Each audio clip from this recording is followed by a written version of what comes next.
А сега следва среща с едно момиче, което всички ние подкрепяме. Да бъдеш шампион не означава само титли и медали, но и умения, устойчивост, изградени чрез победи и изпитания. През всичко това е преминала и 19-годишната гимнастичка Стиляна Николова, която пред Виолета Асенова разказва за разочарованието си след представянето си на най-големия спортен форум това лято. Гледайте!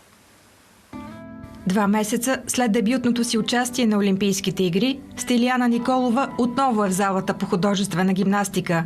Равносметката е направена, емоциите са отшумели и грацията предупреждава, че ще бъде по-силна отпреди. Може би моите очаквания самите бяха много големи за мен и не ми достигна късмет в правилния ден и сигурно така е трябвало да се случи, за да дойде нещо по-голямо. Може би не показвам, че е голяма драма за мен, но определено изпитах голямо разочарование от случилото се.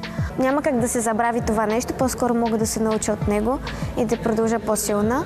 Не бих казала, че съм се подала на емоциите и на адреналина. След загуба, колкото е трудно да се вдигнеш, толкова и е по-лесно да продължиш после, защото си още по-мотивиран и искаш да докажеш, че всъщност ти можеш и ти ще го направиш. Ако можеш да върнеш времето назад, какво искаш да ти се случи отново и отново? Може би нищо, защото като се случи веднъж, ти се запаметява завинаги, а като се случи няколко пъти, ще ти омръзне и ще ти е нещо съвсем нормално. Но определено изживяването тази година на Европейското първенство в Будапеща, когато си изиграх последния уред, който беше топка, бях изключително щастлива и удовлетворена от свършеното от мен. Просто ми текнаха сълзите от щастие и бях доволна от себе си. Дисциплина, постоянство, себераздаване. Просто думи, които когато се превърнат в качества, носят успехи на мнозина спортисти. А сред тях е и Стиляна Николова, която през май извоюва абсолютната европейска титла. Усещането, когато си на стълбичката и слушаш химна, е невероятно, но не го възприемам, че ето аз съм европейска шампионка. По-скоро аз бях щастлива от себе си и от това, че съм си изиграла съчетанията.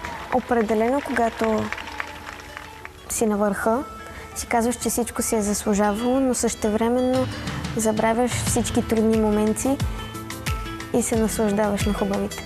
Стиляна Николова ще бъде основна фигура в националния отбор по пътя към Олимпийските игри в Лос-Анджелис, след като Елвира Краснобаева няма да се състезава повече за България. Аз си пожелавам всичко най-хубаво във всяко нейно начинание и в художествената гимнастика да се случи това, което иска.